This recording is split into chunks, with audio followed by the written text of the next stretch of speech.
سبحان الله والحمد لله ولا إله إلا الله. سلێمانی شاری پێکەوە ژیانی ئاشتیانە، هەموو ئاین و ئاینزا و نەتەو و پێگاتەکان لەم شارەدا دەژین. ئەوە تا ڕێکخراوی ئاشتی و پێکەوە ژیان لە عێراق، سلێمانی بە شاری پێکەوە ژیانی ئاشتیانە لە عێراق دیاری دەکات. ئیسلام، مەسیحی، زەردەشت، ئێزیدی لە یەک شاردا دەژین.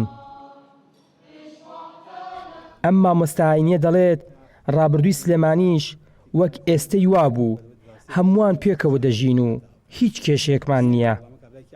گەبچینەوە بۆ مێژووی دروستبوونی سلێمانی و وەڕۆلی کاک ئەحمەدی شێخ لە سلێمانی ئەگەر سەرنجی ئەو تاریخ و مێژوە بینەوە دراوسەکان پێکەوە بوون، مسلمان و مەسیحی لە پاڵێکا بوون.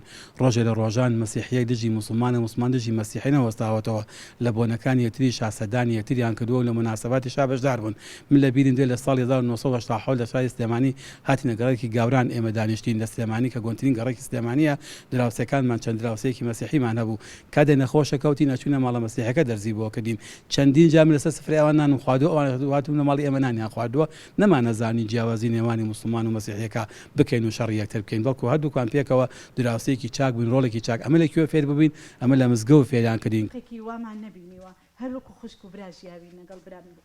ساڵانێکی دوور و درێژە مەسیحیەکان بەو پەڕی ئازادیەوە لەم شارە پەرستشە ئاینیەکانیان جێبەجێ دەکەن.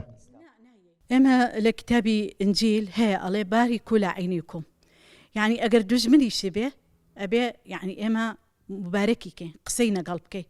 ئەڵێ ئەگەر تۆ ڕەفیقەکەت ئیسلام بێ یان مەسیحی بێ عاجز بێ لێ ئەبێ بڕۆی ئەعتیزاری بۆ بێنی 77 جار ئاشتی کەیتەوە دەست کەیتە ملی بهێنی. ئێمە دینی تەسامحە دینی ئێمە.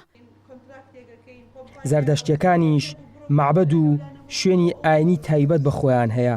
لە خۆشی و ناخۆشی نەتەوە و ئاینەکانی دیکە بەشداری دەکەن.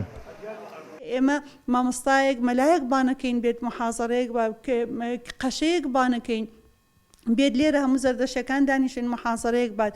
بۆ چکە هەموو دینەکان تەنها چاکەیانەیە، هەموو دینەکان ڕێگەی تەنها یەک ڕێگا هەیە، ئەویش ڕێگای ڕاستی و ڕێگای چاکەیە. تەنها یەک ڕێگا خراپە، ئەویش ڕێگای درۆیە کە ئەمانە خراپن. لەبەرەوە ئێمە دەبێت زۆر ڕێز لەو پێکەوە ژیانە بگرین. پێکەوە ژیان لە کوردستان بە یاسا ڕێکخراوە. یاسای ژمارە 5 ساڵی 2015 ڕێگە بە هەموو مرۆڤێک دەدات بە ئازادانە چ دینێکی هەیە هەڵی بژێرێ. لە وەزارەتی ئەوقافیش نوێنەری هەموو ئاینەکان بوونی هەیە. بۆیە سلێمانی بە تایبەت و کوردستان بەگشتی لانکەی پێکەوە ژیانە. ئاوارە عەلی گەلی کوردستان، سلێمانی.